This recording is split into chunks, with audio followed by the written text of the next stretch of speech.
Thank you, George. I just want to make sure you all hear me well. There's no Yes. issue. So thanks a lot for the invitation. It forced me to get back to this problem. I understand in this seminar, not all of you are economists.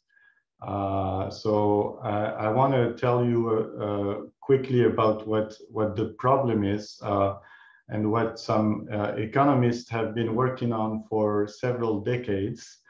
But you will have to promise to not tell anybody about this because and not judge. So this is the problem we're working on. This is joint work with Luca Colombo and Paola Labreciosa. So they're both in Melbourne. Luca is in Deakin and Paola is in Monash. We've been working on this very serious problem, and don't judge. This is the problem we're working on. So you have two people drinking, well, two children drinking from the same cup. And the problem is very serious. As I told you, this is a citation that inspired the example. This is a paper in the 80s. So you see, this is a problem we've been dealing with for a while. Let us imagine a situation where there are two children, two straws, and one bottle of Coke. Well, I didn't go for the bottle of Coke. I prefer milkshakes. But they both drink from the same bottle, and they need to figure out at what pace they should be drinking the Coke. Okay, the question is, will they drink too quickly or will they behave in some social optimal way? So what we do in this paper is study optimal taxation, optimal in the sense of making these agents consume in the optimal manner that maximizes some social welfare. And so in this kind of problem, you have two types of externalities. You can have a market externality. So either you have market power as an oligopoly, or you can even think as oligopsonies. When you're extracting some resource, you need some input, and this input gets more expensive as you use it. And there is the problem of the tragedy of the commons. So that's the two sources of inefficiencies. So in the example of these two kids drinking from the bottle, the same cup. So you can think as a parent, how could you intervene? What is your tax? Well, that's hard. You can't be taxing kids like that. But you can say, okay, you have some savings somewhere with me, and as a parent, I can reduce or I can add to the savings depending on the pace that you're drinking. So the problem we're interested in is situations where taxing based on individual consumption is not feasible. Okay, your individual monitoring of quantity of each of these kids or each of these agents in the general problem may be too costly or infeasible. So obviously in the case of drinking from the same cup, you cannot know exactly how much each kid is drinking. So you can control who has access to the resource. You know that only your two children are drinking from the same cup. You know exactly the total extraction because you can see the cup decreasing. You can observe the remaining level in the cup, but you don't know the extraction of each individual. So beside the starting example, there are many resources that have this that share these properties. So the fisheries, for instance, this is a famous area of applications. Aquifers, pollution problems, forests. So those are all examples that feature this type of situation. More closely related to the example I started with is non-renewable resources. So you can think of minerals in general or oil. So the example we started with, which is the two children drinking from the same cup, this is a non-renewable resource clearly. But we also argue, and others have argued as well, that this could be also a good approximation to some renewable resources that have low replenishment rate and, or for example, an increasing demand. So think of aquifers. Some aquifers are, they built up over thousands of years, if not more.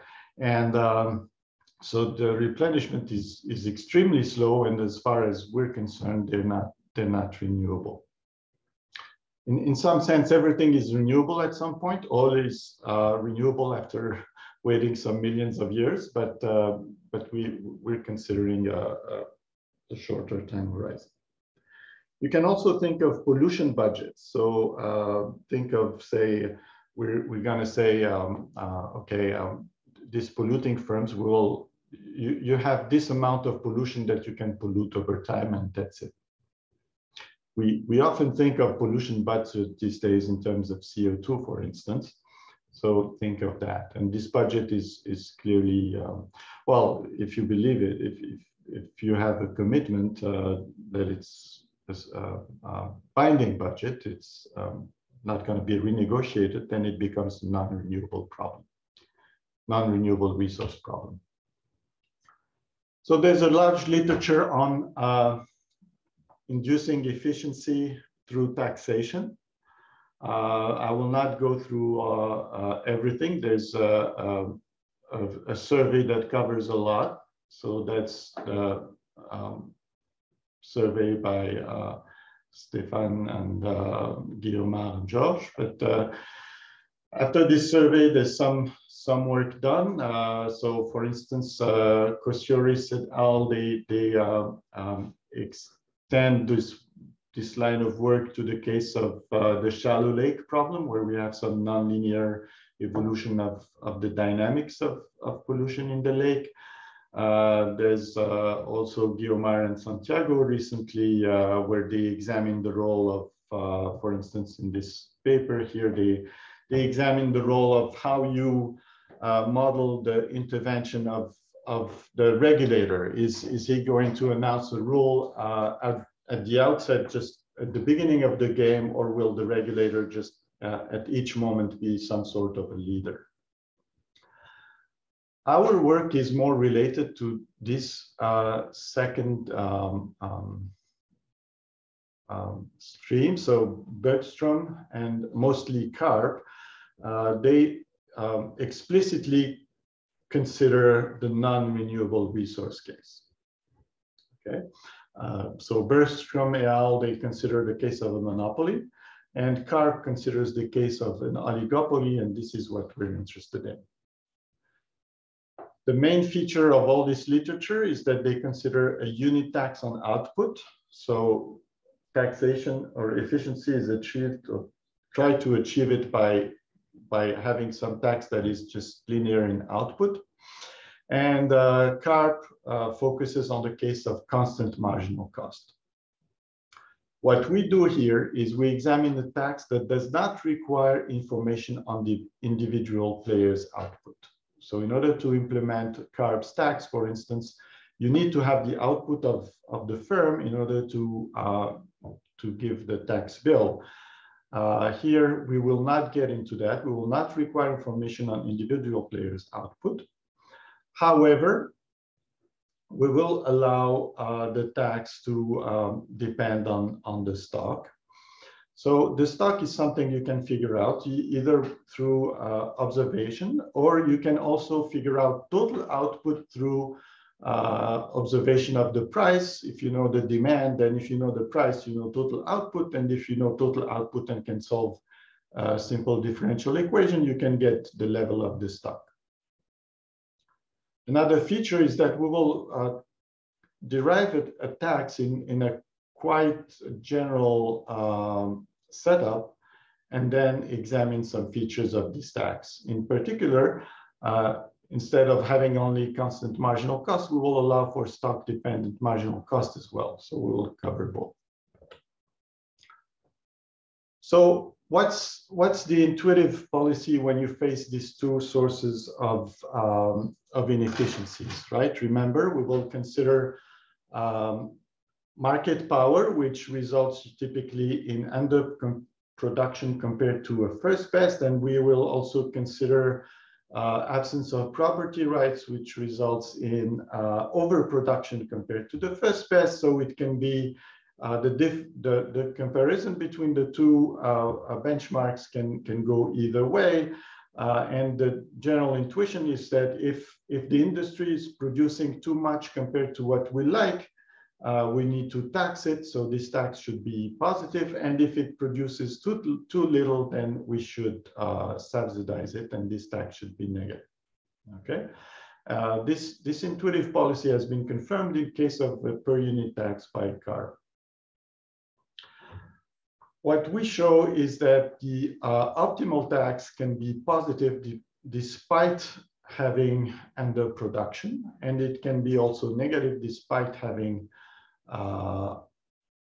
overproduction, so compared to the first best.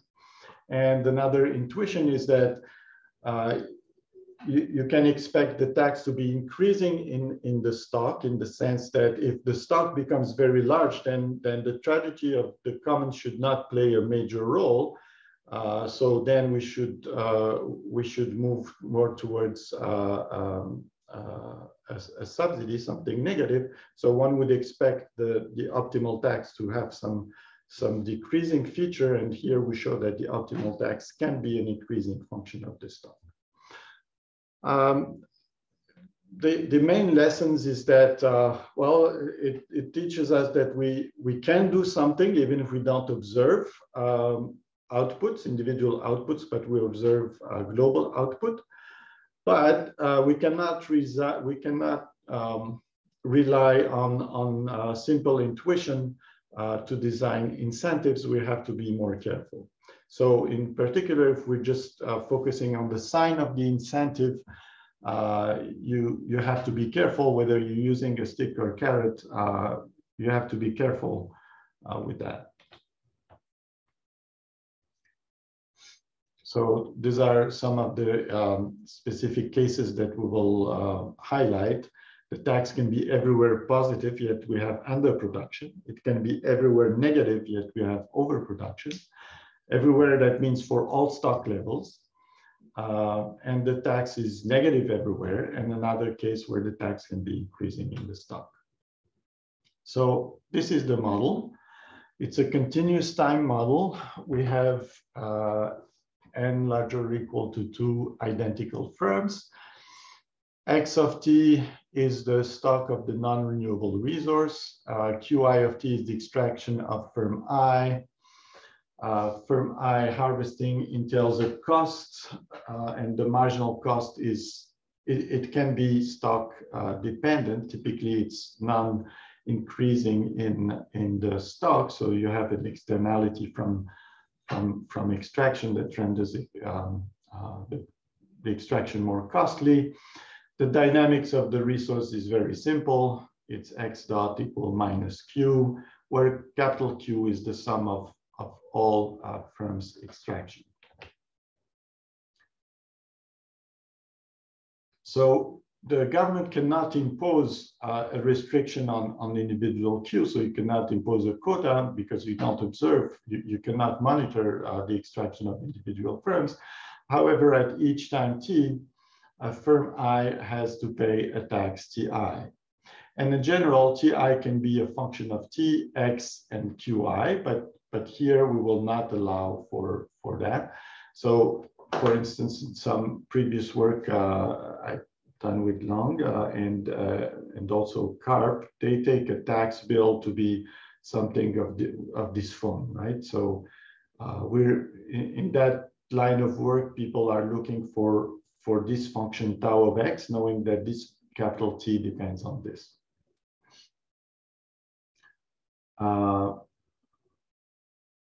Yeah. So 1 unit of resource in transformed into 1 unit of output. There exists a continuum of consumers who derive utility from consuming the output. Utility is of this form. It's a quasi-linear utility where you basically have no income effect. Okay, so the tax is not going to change how you consume from other things. It will. There's no income effect. In the absence of income effect, we can just keep in mind this relationship. The price is just equal to the marginal utility. Okay, so that's coming from the fact that each consumer is maximizing her utility subject to the budget constraint. The budget constraint is something like this, M of T. At each T, firms harvest the resource and sell their input in the marketplace. They compete à la Cournot. So the instantaneous profits are given by something like this. I'm mentioning a Cournot, but you can also think of another situation where firms are price takers, but they are, for instance, oligopsonists, where the price of their input is going up as more input is being demanded, which is typically the case in resource problems, right? Where you once the industry starts to produce more, there's more cost of inputs, and this can create also an externality in terms of outputs. Perhaps you can also think of a supply chain, given the audience here. I think that could also generate something like this, where you have some different levels of supply of inputs that can be imperfectly competitive. The main difference with others in this type of work is the tax here is this, and only depends on X, does not depend on Q. The discounted sum of profits is the JI, sorry, and the firm I's problem consists of maximizing this discounted sum of profits subject to the evolution of the stock. We will focus on symmetric tax because here firms are symmetric. And the instantaneous social welfare that we will keep an eye on, it will give us the benchmark we want to compare ourselves with is like this. So we have some consumer surplus. This is the surplus, the gross consumer surplus, and minus the cost of the cost related to extraction.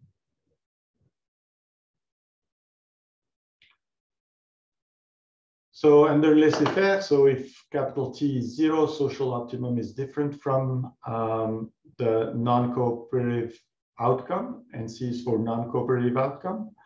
And the question is, can we find T such that social optimum is equal to both outcomes coincide? Our approach will be to find the social optimum, express it in a feedback form, and then given a tax T of X, find the non-cooperative equilibrium, express it in a feedback form, and then given a tax Tx, find the tax T of X such that these two coincide. This is how you would typically solve this problem if you were in a static game. The problem is that here you cannot really obtain Q and C as an explicit function of T in a general case. However, we can still have this here. We cannot have Q hat necessarily in the general case, but we can have Q hat that solves some differential equation. So F is for a differential equation that relates Q hat and its derivative with respect to X. We can do the same. We can write a differential equation that Q and C will satisfy, and this typically will involve T and possibly T prime as well. Okay, so you see where this is going. I will then basically require that Q hat will satisfy this differential equation that gives us Q and C, and this will give us a conditional T and dt dx. The nice thing is that we can attempt to do this in a relatively general setup before starting to consider specific utility function and cost functions. So you just write, this is a standard optimal control problem for the social optimum, and you use the maximum principle, and playing with the conditions from the maximum principles, we can derive some general results. Q dot of T is strictly decreasing as long as U prime is larger than C of X. So then you will have a strictly decreasing consumption. We can also write it in a feedback form. So this is the F I was talking about. Q hat needs to satisfy this differential equation. This is just playing with the conditions from the maximum principle and basically eliminating time. We can do this because this is an autonomous problem. There is a natural boundary condition for this. It's the fact that time horizon is endogenous, and this gives us that Q of 0 is equal to 0, which makes sense. If you have no stock, you will finish with Q of 0 equals 0 in a smooth way. We could allow for physical exhaustion or economic exhaustion. So physical exhaustion means that you will actually have a finite time, or even asymptotically, there will be no resource left untouched. Economic exhaustion could imply that you have some X tilde that solves this, and this X tilde will be an amount of stock that will be left in the ground. So so this is called a stranded asset. It's an asset that will not be used. A lot of attention is being given to these stranded assets in the case of oil and climate change, because we will need to leave some amount of stock in the ground if we want to meet our carbon budgets, and that creates big incentive problems. We will allow for both information structures that are typically examined in this type of games, the open loop set of strategies and the closed loop set of strategies. So the equilibrium concept that we'll consider is just a Nash equilibrium.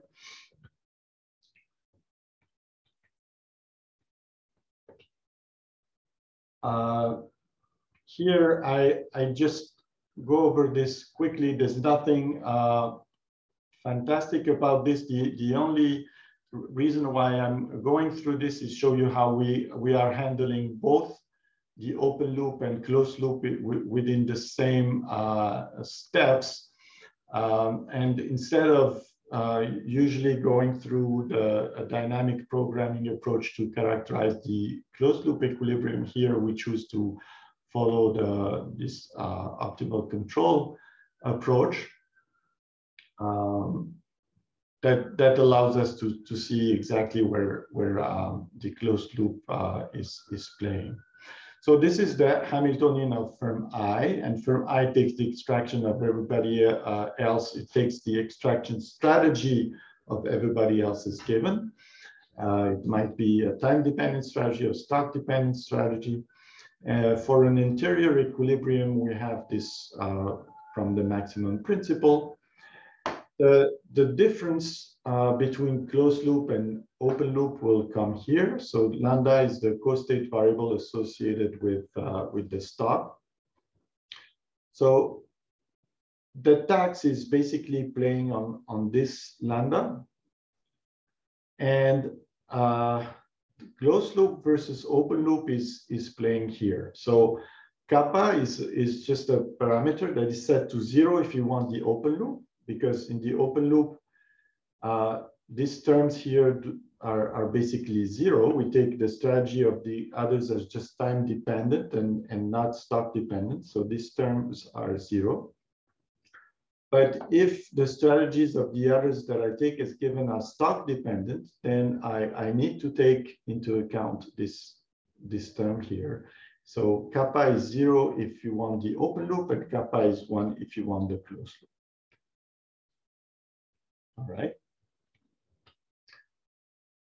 Then again, the next steps will basically be playing with these conditions to come up with the equilibrium Q, capital Q, that is in a feedback form. So this is what it looks like. It can be a bit ugly. I'm sorry for the expression, but it's not that bad given the problem. So Q, so that's the equilibrium Q. It will satisfy. It will be given by a solution to this differential equation with a initial condition on Q. Q of 0 must satisfy this, and that means that Q of 0, I mean Q when x is equal to 0, needs to satisfy this. This is a condition coming from the transversality condition. So you see, again, we have this kappa here that allows us to both generate the open loop and closed loop from the same type of relationship. So once we have that, our work is basically done, because what we are after is a tax T such that Q hat solves this. Q hat being the Q hat of the social optimum. So we just need to integrate this. It might be complicated depending on the functional forms.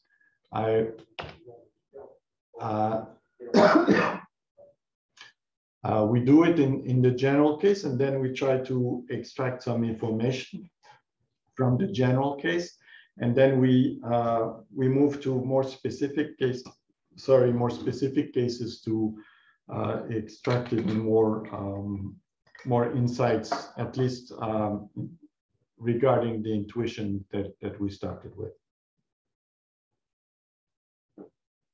So in looking for the tax, the optimal tax, we know what T prime needs to satisfy, but we will also impose something here. The tax at 0, when there's no resource stock, we're not taxing either, it's not positive, we're not taking away money, and we're not giving away money to anybody. That's the boundary condition we impose on T star. It's different from a per unit tax. Let's say a per unit tax is some S star of X. This is what Cobb solved for instance, in the model we're using. Their S star of 0 is not determined because the main thing is that Q star of 0 is equal to 0. So the tax receipt is still equal to 0 no matter what the tax rate.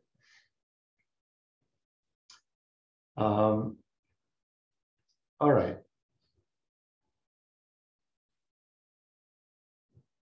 This is what I already mentioned. So recall that Q hat was characterized by solution to this differential equation, and we know that the non-cooperative equilibrium solves this differential equation. We will be looking for T star of X such that Q hat satisfies the differential equation for T. This is the result. So this is just integrating T basically. So it might look a bit ugly. It's not that bad again. So you can define some G, and then T star of X is equal to this G of X plus some H of X. So this term here is related to basically revenues. The hats are basically the variable evaluated at the social optimum. So when you see a hat, that's the meaning of the hat. L is the learner index, so it captures the markup that the firm is applying. So the difference between price and marginal cost. So for instance, the larger the monopoly or the market power, the larger is this L. Gamma hat is the elasticity of the slope, P prime, and epsilon is just the price elasticity of demand. So, you know, the demand characteristics and market power will dictate what the tax looks like, but we could, if we have this information, we could compute everything. Okay, now, how far can we go with this? Can we learn more about the sign of this tax or how it evolves over time or as a function of X? In this general setup, it's a bit hard. So we look at some special cases. Suppose we have a choke price. So utilities such as marginal utility at 0 is finite, and that we have a marginal cost. So this is a constant marginal cost that is stock independent. So this is the cost considered in CARP, for instance. Then if the resource stock is small enough, T star of X is negative, okay? T star of X negative means you subsidize. And that's not trivial, right? Because if X is small enough, that's when your tragedy of the common is more severe. And if the tragedy of the common is more severe, you would think you would go with a stick instead of a carrot. And this is saying that the optimal tax in this case will be a carrot. If another result is that if C of X is equal to 0 without imposing a choke price. So if C of X is 0, we can show that the tax under the closed loop equilibrium, if firms use closed loop strategies, is strictly smaller than the tax under open loop strategies. So yeah, so if it's a stick, you would use a smaller stick, or sometimes the open loop can be a stick and the closed loop can be a carrot. Is this trivial? I don't think so, because typically in differential gains, when firms use closed loop strategies, there is an additional layer of interaction, of competition, because they can rely on the fact that some of their action will be offset by the reaction of the others through the interaction in the stock. So closed loop typically results in a more voracious extraction than the open loop. So you would think that if people are more aggressive, you would need a bigger stick to implement efficiency, and it's not necessarily the case here. Another observation. So these we call them corollary. It's more because of I can only manipulate scientific workplace, and it has to be something. But anyway, it's a more a remark or a corollary if you want. Let C of X equals 0. When firms use open loop strategies, then the total tax is independent of the number of firms. And when firms use closed loop strategies, then the total tax is a decreasing function of the number of firms. Well, an implication of that is that if we consider the limit when n tends to infinity, so you're basically going to open access, the tax levied on a single firm becomes very small, close to zero in the open loop case. But it's still something that is not zero in the closed loop case, and it's actually negative. Yeah.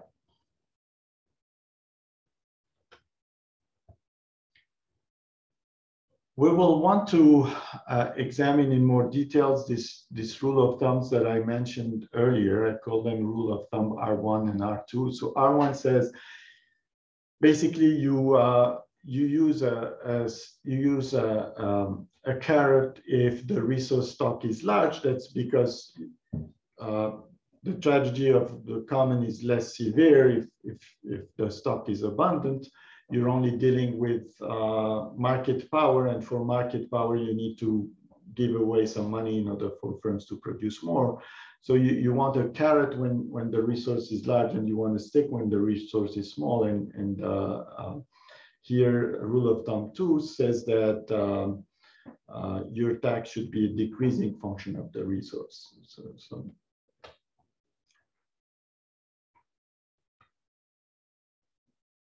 So what we will argue is that when we cannot observe individual extraction, these rules that were confirmed in the case of the per unit tax cannot be trusted, or in some cases. We will proceed by illustrative cases. So we will consider a class of utility functions. So this class, we borrowed it from one of the papers of Stiglitz, I believe. And you can generate a couple of classic cases with this. So you can play with alpha A and B and F to generate either linear demand or constant elasticity. Both are very widely used in the literature. In the slope elasticity of the market demand implied by 19 is constant, and we can then go to our proposition that characterizes T star. And for some specific cases for that type of utility function, we can be more specific about what the tax looks like. In the open loop case, when C of X is equal to some constant, so we're in the realm of stock independent marginal cost, T star of X looks like this. So it's just something linear in X. Okay. But for the closed loop case, we will have the term of TOL minus this term here. So this will capture the difference between the open loop and closed loop. You have to remember this is the social optimum extraction rule. When we set the parameters like this, we obtain a CES, a constant elasticity of substitution utility function. And we will actually be more specific. We will fix A to this number, F to this number, and B to 0, and we will generate this utility function. Okay.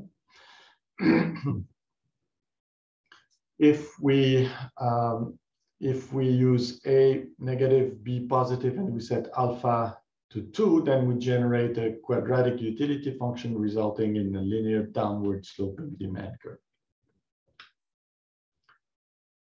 So if we use a CES with C of X equals C, then the open loop is just linear function of X. And the closed loop looks like this, where Q hat solves this here. And we have these results for these cases. So if we're here in the case of linear. So this is just the family that we're considering. If we focus on a quadratic utility function or a CES that we just described, the tax under open loop is always positive for all x. Okay, so that's the first result. You will always be using a stick, even if x is very large, which is a case where one could expect, the tragedy of the common to not be a problem. But actually, in the case of constant elasticity of substitution, it's either we always have overproduction, or always have underproduction. So if C of x is equal to 0, so we have no marginal cost, then the open loop tax is actually 0. So this goes back to some very early papers on this problem. Kempenlog, I think, was in 1980, and before them others. Those are early contributors to differential games, I guess differential games founders, if you wish.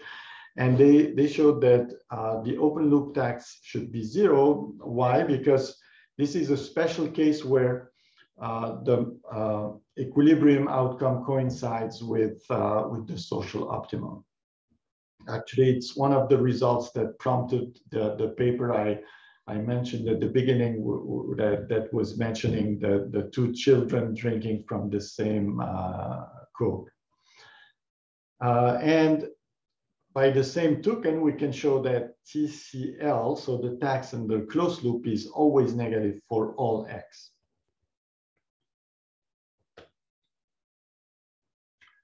In the case of quadratic utility function, we have, so we will let kappa equal 1. So we'll be looking at the closed loop tax, and C of x equals 0. Then we can write that the closed loop Nash equilibrium solves this, and the TCL can be actually computed explicitly in this case. W is one of these special functions. It's basically the inverse of this. This is how you obtain it. The nice thing about it is that it's part of the special functions that are already used in the library of functions in many software. So if you're using, for instance, Mathematica or probably MATLAB as well, and any type of software that does symbolic calculations, you don't need to do anything. You just specify this special function. It's called product log, or others call it Lambert, but it's already there in Mathematica, for example. So you can actually write TCL in this form. You can obtain an explicit form, if you wish, of the tax under closed loop in the case of a linear demand and 0 marginal cost.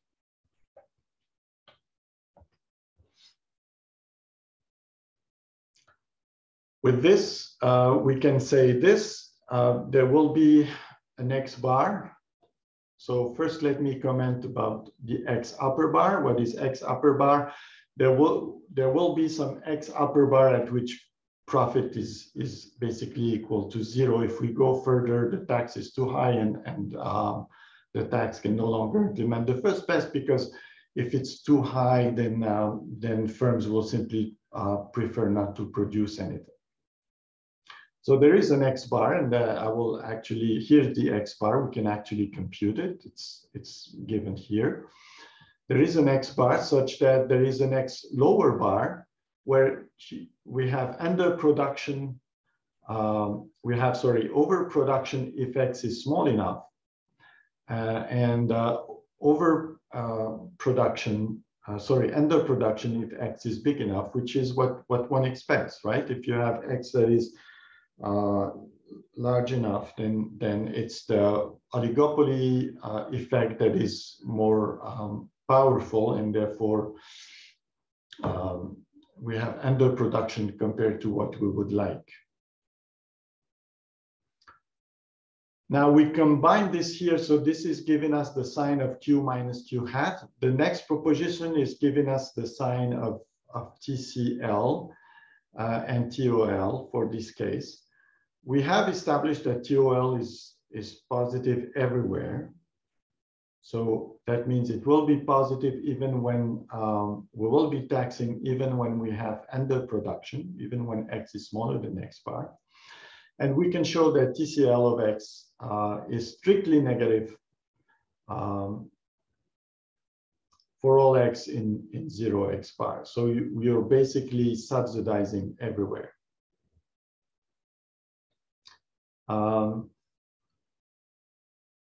The evolution of TCL is not necessarily monotonic. There could be an X tilde where it's strictly decreasing function of X over 0 X tilde and strictly increasing function of X over X tilde X bar. This is illustrated in this graph. So this is the case of quadratic utility. And the message is here, TCL is negative, we're subsidizing. And yet here we have, in all this region, we have overproduction. And intuition would require us to be actually taxing, but here the optimal tax is a subsidy. And it's non-monotonic in X.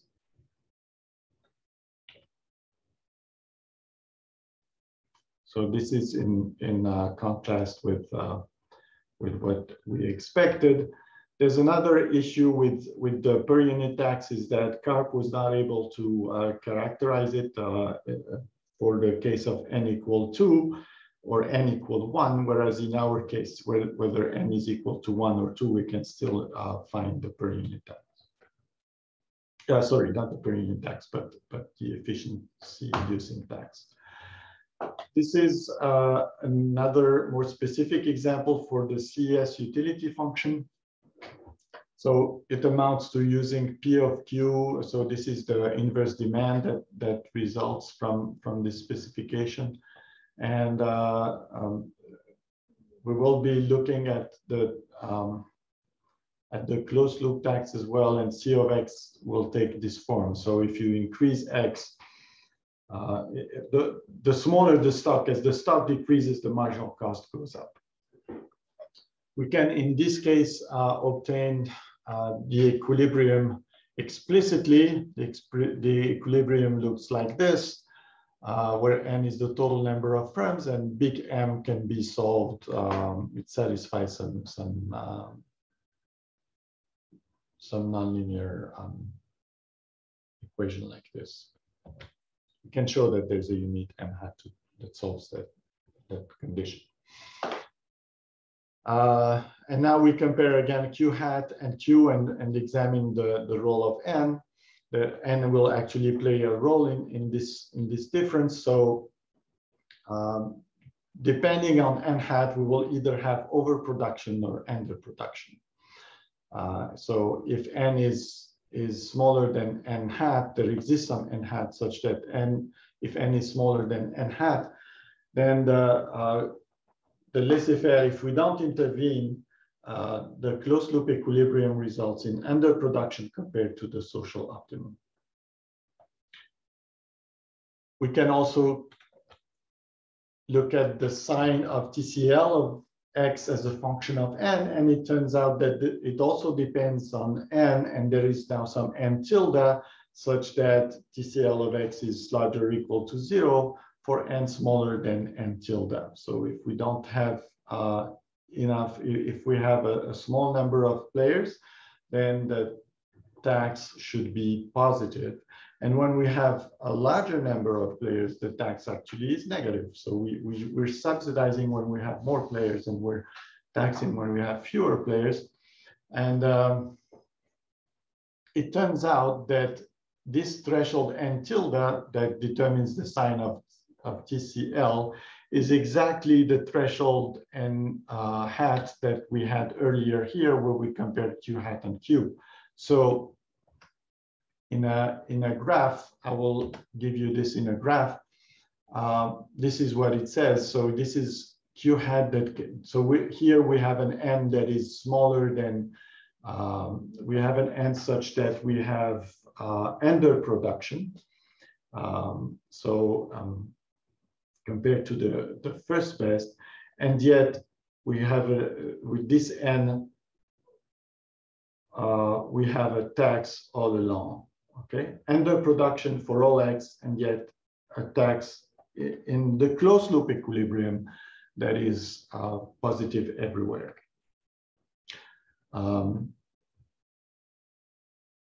Okay, so basically the message is that you cannot rely on the sign. The evolution and the dynamics of the incentives are important here.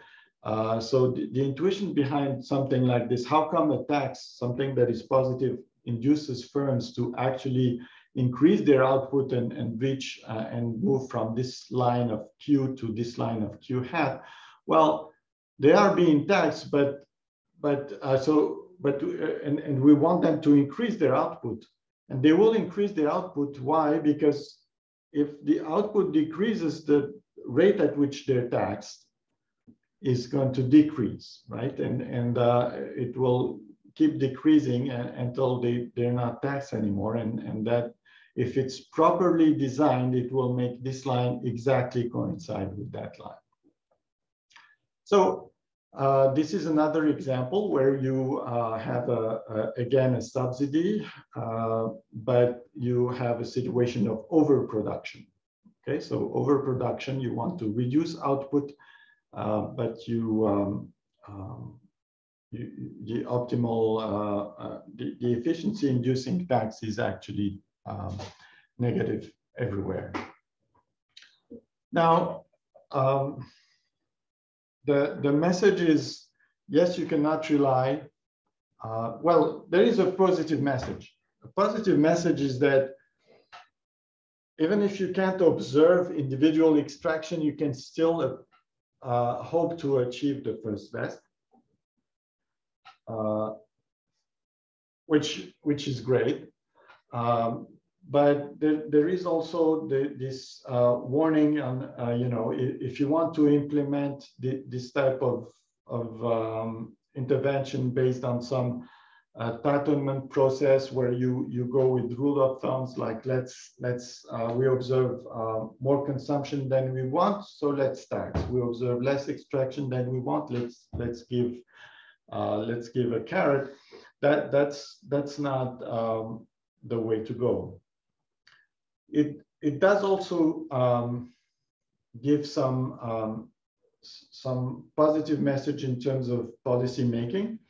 Look at this case, for instance. This is a case where we have overproduction, and typically, if you try to tax, you will have a lot of political resistance. So now I'm getting into the feasibility of the implementation and the resistance of the parties involved and how they can lobby the regulator to not use the tax and so on.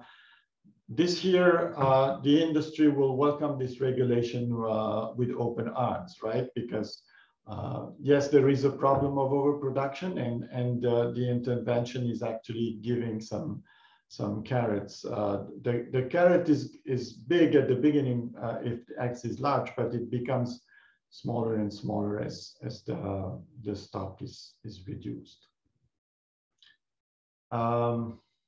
That's all I have to say.